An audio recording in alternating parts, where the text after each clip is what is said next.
back to the Parallel Universe. I'm your host, Logan Bruce, and I am here with Mr. Frederick Jones, the creator and founder of Saturday AM, the world's most diverse manga anthology. Mr. Jones, thank you so very much for joining me today. I really appreciate it. How are you doing today? I'm doing good. Tired. Get ready for this. I got to go to Anime Expo in Los Angeles another day or so. So got to get ready for that. Plus, we got a lot of deadlines and stuff going on with our books. But all in all, man, I'm doing fine, and I'm excited to have a chance to do this podcast with you. We talked about doing it, so it's Yep. nice to finally sit down and have a chance to do it. Yes, sir. Yes, sir. It really is. All right. So just tell us a little bit about Saturday AM and how it got started. You know, what was the thought process when we came up with this idea? Yeah, I mean, it's real simple. I mean, I was I grew up in the '80s, 70s and '80s, and so I was, one of those weird kids that when I saw anime for the first time, like I knew that it was not Hanna Barbera. So immediately, back then, because remember there wasn't the internet back then, so like it was one of those things where if you were kind of one of those weird kids that knew that this was something different, then a lot of people would have just passed right by it. The same way that some people, you know, would go their lives not knowing that Batman and Spider Man were not both from the same comic book company. Like to them, it's just all comic books. So I knew at a very early age that that was something different about this thing, and I recognized the subtleties of it. And then in I think it was 1984, 1985, this book came out called Manga, the history of Japanese comics, something like that, from this guy named Fred Schlott. And I was really, really passionate about that. I would check the thing out of the library all the time. So I had a love affair of manga way back then. It was, and I knew the difference between American manga versus Japanese manga because there were some comics. There was a brother named Reggie Byers who had a comic book, black and white comic book back in the early '80s called Shuriken, which was, the manga style. So, for people like me, we knew immediately what it was, even though it didn't, look as authentic, but it still just had that aesthetic, the big eyes, the spiky hair and all that stuff. So yeah, I mean, it really stayed with me, man. And obviously, I went to Japan when I was younger, through a program through Duke University, and then I studied Japanese in Carolina, UC Chapel Hill, and then got into the video game industry. I was part of the team that was really tasked with making PlayStation a big deal in the late '90s, and so I just grown deeper and deeper in anime and manga. And so when I was coming to the end of my time in the video game industry, it's been over a decade, the video game industry had changed, become something that was obviously mainstream. When I first got into the industry, it was video games were considered like a kid's toy. And manga and anime and Japanese culture had become far more exciting and far more accessible. You had Tokyo Pop, putting manga into stores like Borders and Barnes and Nobles. You had, Dragon Ball starting to catch on TV and so forth here in America. And so Cartoon Network, was starting to ramp up. And so when I was coming out of the industry, what was coming clear to me was that this thing had taken on a life while I had a career and, had lived around the world and so forth. This thing had become so powerful that people were growing up with it the way that I grew up with it, but they had access to it way better than I did. So they would draw, and it looked like it was from Japan. Like it wasn't the stuff I talked about earlier with Reggie Byers, where you're like, oh, this is that manga type stuff, but his stuff just didn't quite have the fidelity. You're looking at people now, at least when I started Saturday AM, that can draw as good as anything from Japan, and you would think they were Japanese. They might be from Africa, they might be from Latin America. And so that was for me. That was really the hook for me. Was that first of all, with manga and anime becoming so popular, it bothered me that there was not a lot of diversity in it. It bothered me that people like you and I did not appear as heroes inside of manga, much less like even exist in manga. If we did, sometimes it's very, very stereotypical. So you had that. You then had some other things that were going on with it, such as the fact that it never took place anywhere but Europe, because white people were well represented in manga, and Japan in Japan. But if you were South Asian, if you were Latin American, if you were African or of African descent.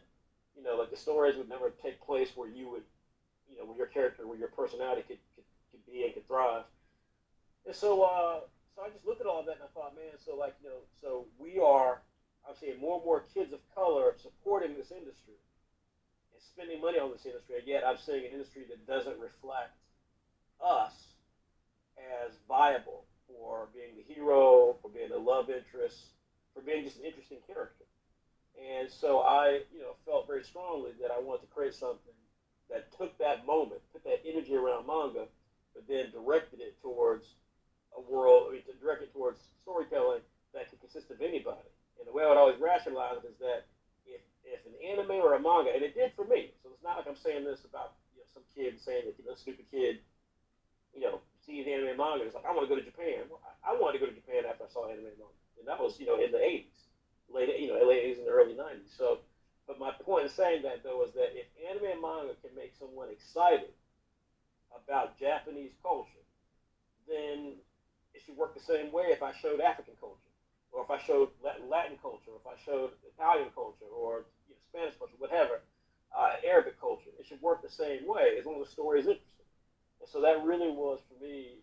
All of those were the reasons that I created Saturday AM, because I've said repeatedly, it was the moral thing to do, it was the ethical thing to do, and it was a smart financial thing to do. So it just made sense across the board. So.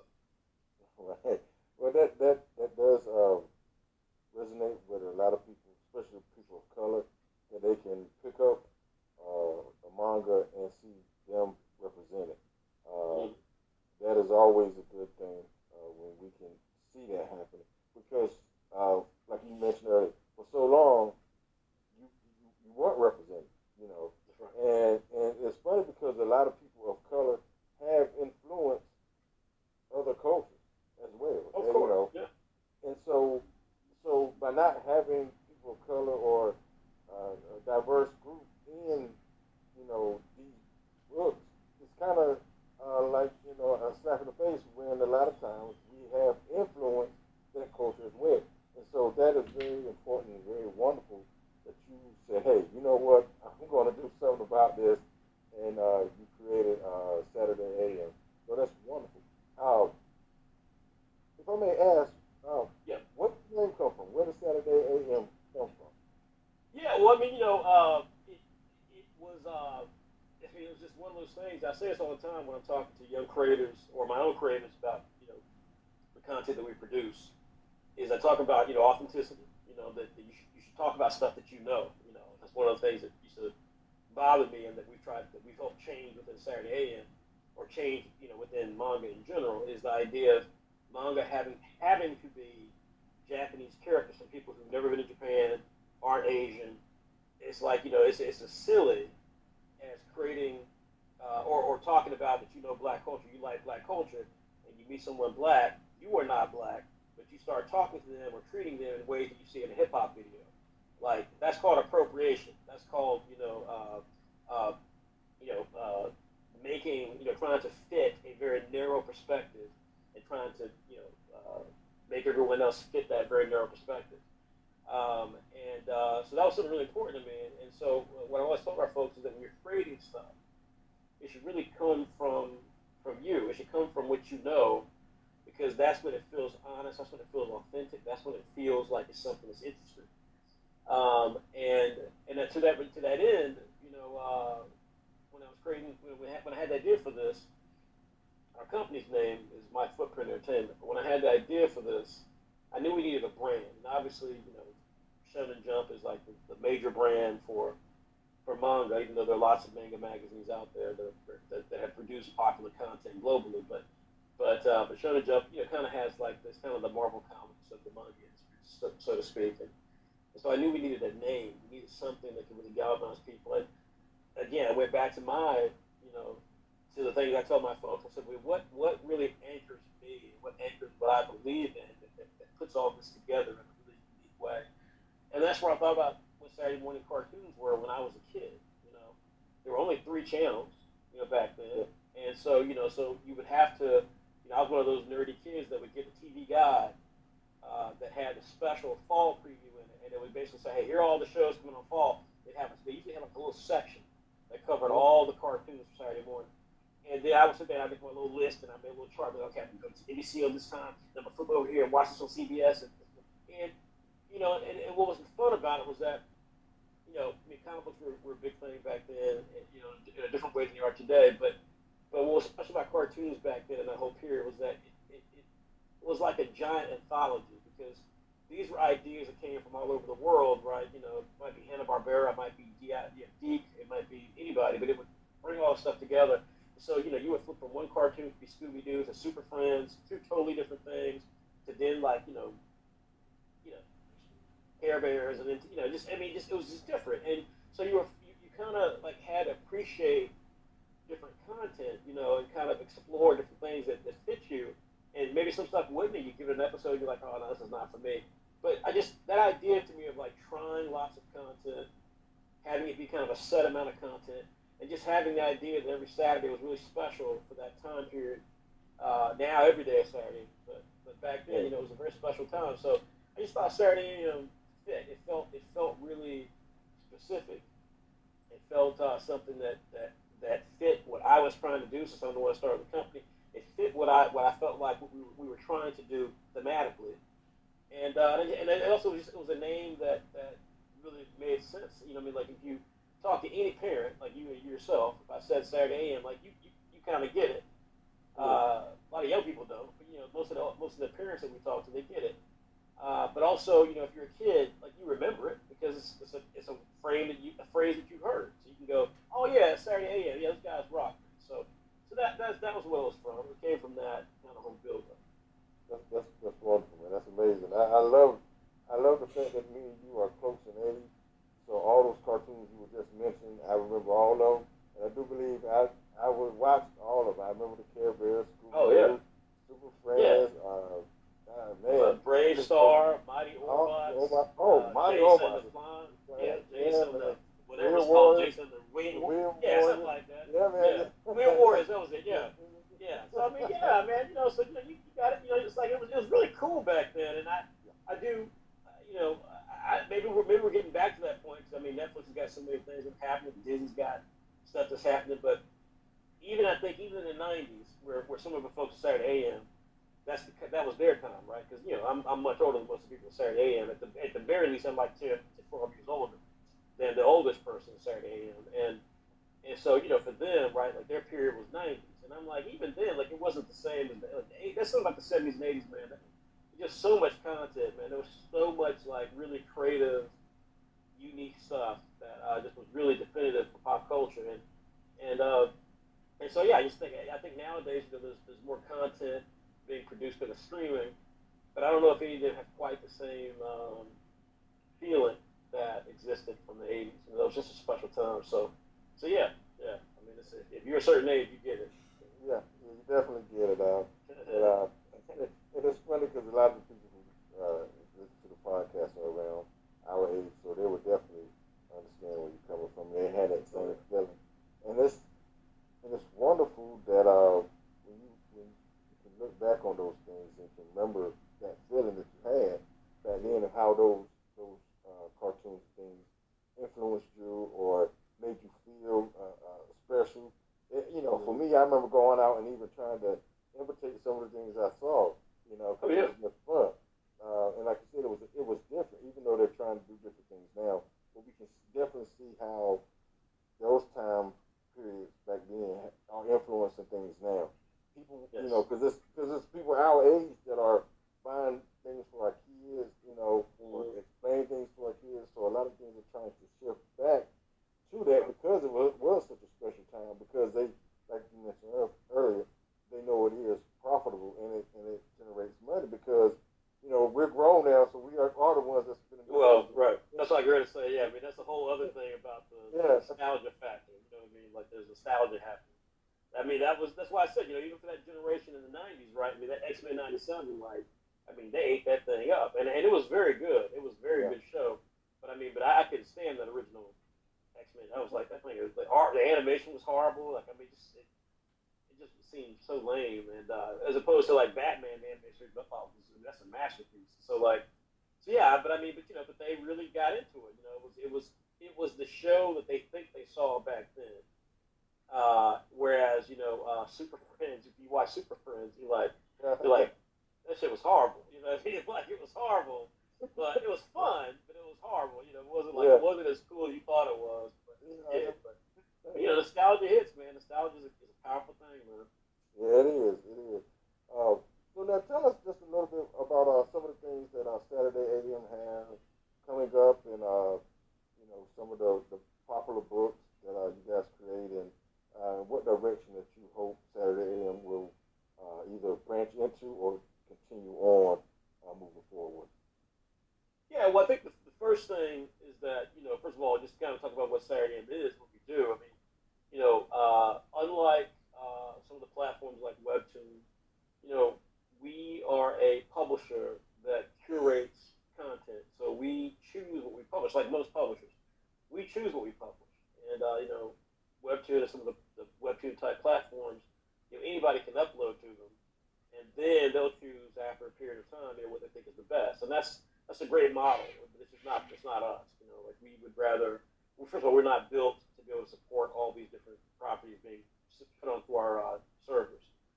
But more importantly than that, again, like I said, Saturday Night has a mission. Our mission is to be, the sort of the next generation of what manga can be, and that means expanding manga's definition to include other cultures and other perspectives and other characters. So when you have that set up, it makes it really important that we have the sort of content that we feel really reflects us. There's great content out there from creators that are really talented that we've turned down, or creators that we've had removed from Saturday AM because they just didn't fit us. They didn't fit the culture. They didn't fit the way that we imagine professionalism being in our group, and their content just didn't fit what we're passionate about. There's a lot of edgy stuff out there, for example, and a lot of young creators who make these really they might be 18 or 19 years old. They've never lived a real life, but they'll make these comics. They're like ultra violent, ultra. What I mean, it's just like really juvenile, and it's like and there'll be young people on the internet. The same kids who watch TikTok videos of people getting in fights, or watching the RL streamers who try to pick fights with people, just to get content going. They'll find that really cool. They'll think that's like really great content. That it might be, but it's not for us. That's why Saturday M's content. We've got librarians who love our stuff. We got parents who love our stuff. We're winning awards. We're in all the major bookstores and comic book stores and so on and so forth. So it's more important for me to have a brand that can be trusted. And so from that standpoint, again, we're never going to publish a ridiculous amount of content. We're going to always focus on publishing content that we believe in, stuff that we feel like can really add a perspective that maybe has not been seen before, and can tell a story with a perspective of a hero or a love interest that is something that, again, you haven't seen before, but also something that's refreshing because it's adding new dimension to these ideas. As I've said before, Batman is a pretty universal concept, but the minute you make Batman black or Latino and you're authentic about it, it's an entirely different story because the world we live in is entirely different. So now you've got a Bruce Wayne who might be African American and might have access to tons of money, but still has to worry about if he's not wearing the right clothes or if he's in the wrong situation. He's a target, not because he dresses up as a bat, but because he's a black man. The police, have been institutionalized into believing that black people sometimes can be, aggressive or violent or dangerous.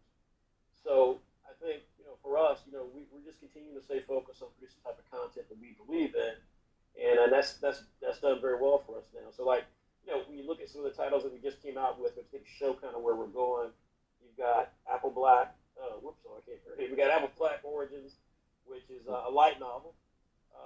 Light novel is a huge category that's happening in comics, and because that's really taken off, and a lot of young people who are discovering it, whether it's Sword Art Online or Overlord, the Secret Life of Tanya, maybe the Evil. I might be getting it wrong, but the point is that there are a lot of light novels out there that are very popular, and we notice the same thing we notice in manga, which is that they don't have a lot of diversity. So Apple Black Origins light novel is from a line that we just created called Well Read. That's just something I've been working on for the past decade. We just celebrated our 10th anniversary, and so it's really apropos that for our 10th anniversary, aside from all the celebration stuff that we did and all the things that we're announcing, that we have this light novel, which is kicking off the idea that you can have light novels starring African, Latino, all the types of characters, and still fit the Japanese sort of narrative style and function of a traditional light novel. We just dropped a book called Master Multiplayer World of Ghosts, Volume 2, and this is a book that features a South Asian lead character. Again, something you don't normally see in manga. It's got kind of a Yu-Gi-Oh vibe to it.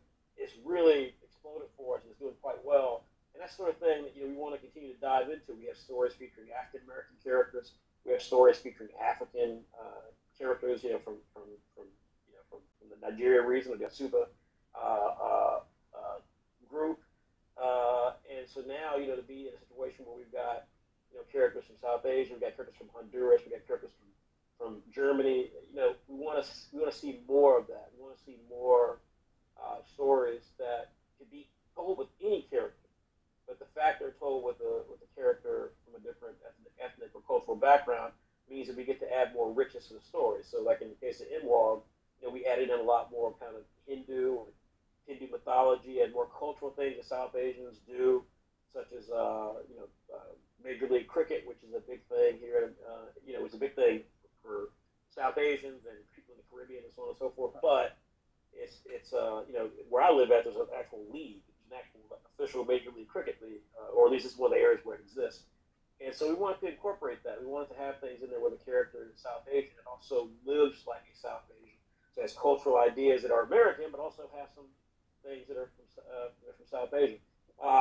Gunhild Volume 2 is another title that I think speaks to our future because Gunhild is from this award-winning creator out of Denmark and Fred Torninger. It's a really cool story about a Jotun, which are the sort of half creature, half human characters that exist in Norse mythology. Loki, for example, is a Jotun, and so this story is about a character named Gunhild who was abandoned and grew up in a human orphanage. Everyone distrusts her because she's not like regular humans. Plus, she can also start fires and catch fire and all this sort of stuff. And she's hot-headed, literally. But she gets a vision of Ragnarok, which is the end of all things. And no one will believe her because she's kind of like the girl that cried wolf a lot. So she decides to go on her own quest to become a god like Loki so she can avert Ragnarok. And she did discovering that even the gods don't want Ragnarok to stop. But they're like, no, it's a good thing. It's okay. And so she now has, her versus, all these Norse mythological creatures and humans who fear her and the gods who are dispassionate towards, doing anything. And what I love about that book is not only the message that it sends to young girls and young boys about perseverance, because it's a middle grade book. It's perfect for young readers. And so not only does it work for that, but the creator, Fred Torninger, is from Colombia. She was born in Colombia, so she's a Latin or Latina, but she was adopted and raised in Denmark. So she's only known she's known Norse mythology in a way that most people don't, because she was raised with that being a part of the cultural understanding that she had. The same way you and I were raised knowing about John Henry and George Washington, all this kind of American myths type things. Even though George Washington was really getting up for it, and so but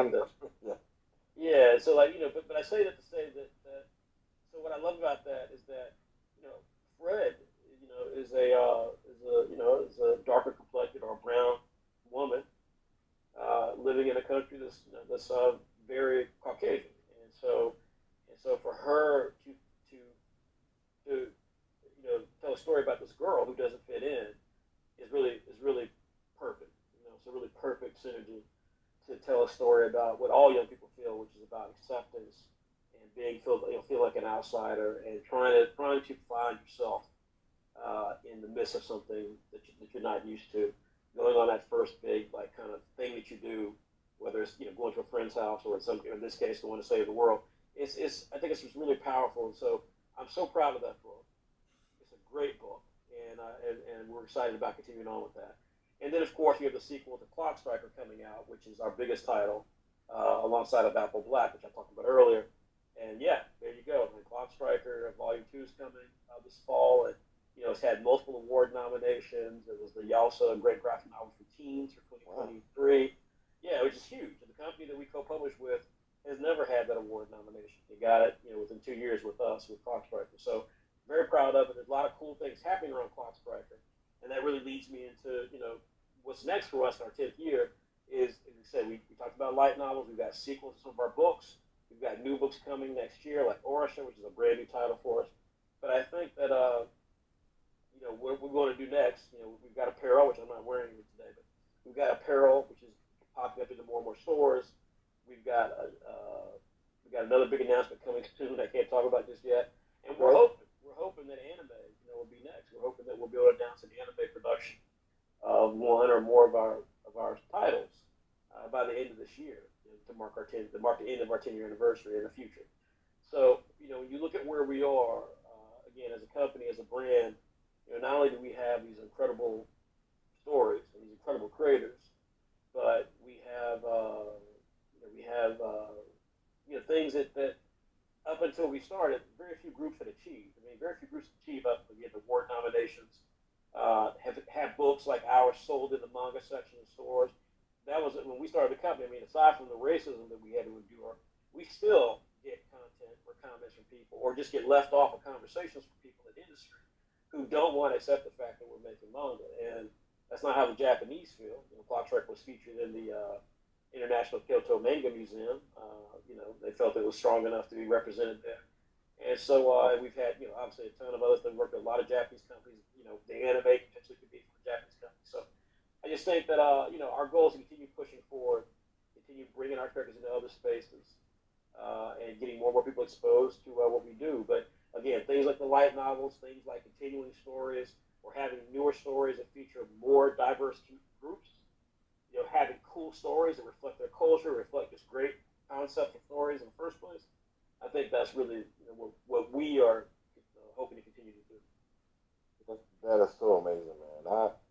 I mean, I love what you guys over there at Saturday AM are doing, man. It is wonderful. So my next question would be, if someone has an idea or is talented or can tell a story, is there a way for them to be a part of Saturday AM? Because if they love what you guys are doing over there and want to be a part of it, how can someone say, hey, I want to be, one of the guys on Saturday AM? Yeah, so let me say a couple of things to that. I mean, first of all, so I have this line that I use that I've used inside my company from the very beginning, but it's a line I use for all the companies that we work with, whether it's big companies like Atsuko and BioWorld and SanDisk and so on, or it's, smaller companies, I can't think of a small company right now, but, because we deal with, that's always a thing for me, is that, we are about diversity. So if you're partnering with us, that means we have to feel like you care about diversity.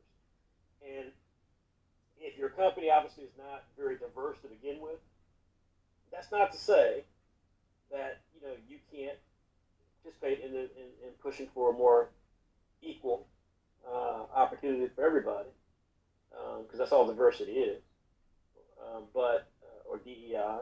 But at the same time, though, I think that for me, where the challenge always comes in at is not just that you say you're in diversity, not just that you have one or two things that are diverse, but that you have ladders, that you build and institutionalize ladders for people to create a path for more diverse voices.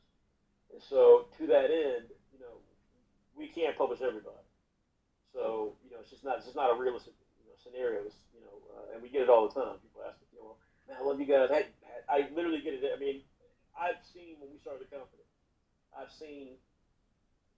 literally seen to where, we would get those type of messages, via social media or via like the email we had attached to our magazine at the time, where we would get those type of messages once, every few days, maybe every week or two. But then, it changed, and now it's like, multiple times. Like, I'll wake up in the morning, there'll be notes from somebody. I'll go to bed at night, there'll be notes from somebody. Like I said, it was just a note I saw like a couple hours ago. And so, what I always tell people is that, like, number one is that, our commitment to it is a commitment to solidify this community and to prove it can be done, and to make sure we have ladders for people to follow. But you know, pulling everybody up with us is not something we can do. We're not big like that. We don't have the funding like that. Again, my last name is Zuckerberg. Anybody thrown billions of dollars at me because I had an idea like that's obvious. Like it'd be cool if we could all have people on a website together. Like yeah, that's a really obvious. I knew a brother that was literally knew a brother that was doing that in Dallas, Texas. A site called Dallas Peach. That was like in the late '90s, early 2000s. I don't think nobody gave that brother billions of dollars. I don't think nobody gave that brother billions of dollars. So like that's not our scenario. We got to be real with that. That's not a reality for us. And that's why I always try to caution young people, young kids of color, is to not get caught up into into realizing that the world is not always set up like that. That sometimes we have to work twice as hard to get half as much. So instead, what my focus is again trying to make sure that there are ladders or foundations for opportunity. So we do an event once a year called Summer of Manga, and it's a really great event. It's how we discover new creators. We're getting the whole product. This year's version comes out next month, and then those creators will have a chance. Like one of the creators is going to win $1,000, and some of them will get opportunities to do stuff professionally. And that's giving out of all the people all the people who applied for it, we only chose 6. So okay. Just to tell you right off the bat, like that's how hard it is. But at the same time, though, then we try to give them things that they will actually be able to use to get to the next level, whether it's being published for the first time, getting actual real feedback by real creators and real editors, getting visibility among people in the industry. As Saturday is very much now part of the industry structure of comic books and manga. Those are the key things for us. And likewise, we have an art contest. We haven't done it in a couple of years, but in the past, we would give away an iPad. We give away hundreds of dollars worth of comic markers or markers and so forth. And the reason we do it is because, again, if you are a kid, or not even a kid, if you're just a person who maybe doesn't come from a country other than America, not only is getting some of that technology really hard, but it's also really expensive. And so, what are you telling someone? Like, if you gave someone money to say, okay, hey, some prize money.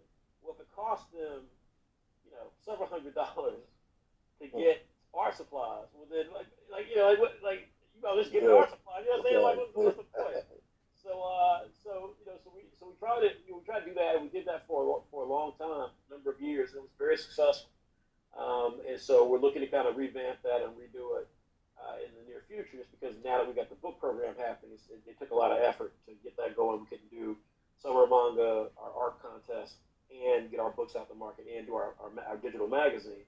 But we're looking to bring that back. And again, always trying to find ways that want to relevantly push and drive opportunities for creators, because that has to be, at the end of the day, that has to be the goal. Is how do we inspire young creators and how do we give them platforms to kind of either bring themselves up or put them in a position to be noticed, so that we can then pull them up, or have other companies that we work with pull them up and be a part of something legitimately. Wonderful. Here again, man, trying to help others, man. That's wonderful. That I love how you said that. Build ladders. I don't think I've ever heard that before. That's what it's all about, man. So if someone can take a step up that rung and keep moving, because you guys have laid a foundation, that's great, man. Because see, I know people might think it might be easy to do this, and they have never, but they have maybe never had, someone critique their work or say, hey, you just need to do all of this. So you're not just have a contest, but you're actually teaching them how to get their stuff out, and that is amazing. That's right. One of the number one things in the art contest, you're so right about that. One of the number one things in the art contest that was really big for us. First of all, it was hard, as it should be. I mean, we've had some young people who didn't get chosen by us to do stuff, and they've gone on a whole social media rant about us. Some make videos about us, and some have, lied about us trying to get clicks and so forth. So that's just the nature of what happens when you're trying to be, when you're successful, especially as a black-owned company. Let's be real. Is that people, as I've said before, God forbid, as a black man, as a 50-year-old black man with UNC Chapel Hill degree, corporate experience with some of the biggest companies in the world. God forbid I be crusted. To just be able to do what I know needs to be done. I don't need to have some 17-year-old kid from the UK trying to tell me how I need to run my business. You know that will never not annoy the hell out of me. But from that perspective, I think what you said, the key part there is, and the reason why I say it's latter is because first of all, I think one of the things that I try to do, and again, this is just me being an old man, I guess, but one of the things I try to do is I try to speak truthfully to these young people, and that's one of the biggest things I think that's frustrating, is because these kids are growing up with social media and things being instant, and so therefore they listen to people, grifters online and various folks online who are desperate for attention, who then tell them things that just aren't true, right? So, so the notion being, first of all, that like you said, the latter, that's the thing. Like the notion that somehow someone's going to come around and say, "Oh, I like your idea. Here's the money to tell your story." It's like, what world do you live in with that? You know what I'm saying? Like, have you proven you can sell a book? Because it means you ask someone to give you money. Have you proven you can make money? Because if you can make money, guess what? You ain't worried about me giving you money. So about the ladders, because the ladder, not only the whole conceit of a ladder is that it is there and you're able to use it. You don't have to pay anyone to use it. It's there. You can use it, but you still got to pull yourself up. Like anybody can pull you up. You got to pull yourself up. And so one of the things that we did in our art contest that I think was so pivotal was that we made it hard. We made it hard on purpose because if you can't deal with organization, deadlines, then this is not going to be a career for you. The same way that if you like really want to be a celebrity and so forth, but you can't deal with rejection, you can't deal with criticism, you're going to be a celebrity for long if you become one, because no one, someone tell you the movie sucks, someone tell you your song's not very good. Look at Drake getting destroyed right now by Kendrick Lamar. I mean, like that's the reality. So so again, I think it's important for young people to know that, like again, like I said before, if you care about diversity, then what you care about is the opportunity for people. You know what I'm saying? Like you don't care about just giving money to everybody because that's not how the world works. But you care about making sure they all have an opportunity. And those who are talented will pull themselves up, and those who aren't, well, that's the other myth that we try to break, is that just because you want to make comments doesn't mean you should. Just because you make your mom and daddy laugh doesn't mean you're a comedian. Doesn't mean you're gonna make me laugh. Just because you can bounce a ball and you can bounce a ball and dribble better than anybody in your family does not mean you're gonna get a college scholarship. And if you get a college scholarship does not mean you're gonna actually make it into the NBA. And if you get drafted into the NBA doesn't mean you're gonna last past 2 years. I mean, like there are levels to this stuff, man. And so that's the whole thing. We try to make the career of being a creator something that should be respected, and we try to do that by making sure they understand the difficulty, making sure they understand the sacrifice implicit with it, make sure they understand the heartache with it, but at the same time, make sure that every step of the way there's some aspect that's providing them the incentive and providing them the ladder to kind of ascend to the next level of their development. And if we can do that, I think that we're doing some really special stuff. That's amazing, man. Yeah, that's really special. In my opinion, I do believe in the opinion of other people that are into this, man. Because I mean, who else is really doing that? Not many. You know, But I say I don't know who they are, but I'm trying to be kind. I'm like, not many that I know of. well, me either. So it's just wonderful. Mr. Jones, I do appreciate your time. I know you got some things you got to take care of. I know you got some traveling you're about to do, and so I know you need to get some rest. But I can't let you go, and I can't get off of this podcast without talking about one of my favorite. Hammer by J. Odin. Yeah, by J. Odin. I really he's gonna love it. Somewhere right now, Jay's like he's like he's like having a little like conniption video, like somebody's talking about me. Yeah, so I really enjoy Hammer. I love Stud, and the adventure that he is on is great. So, Mr. Jones, I really appreciate your time, and let everyone know where they can find you and Saturday AM and how they can get your books and all that wonderful good information. Yeah, so Saturday AM. First of all, just to follow us and keep track of social media, which is on Instagram and Twitter or X, whatever it's called, is Saturday underscore AM, and that's the handle that we have on those two platforms.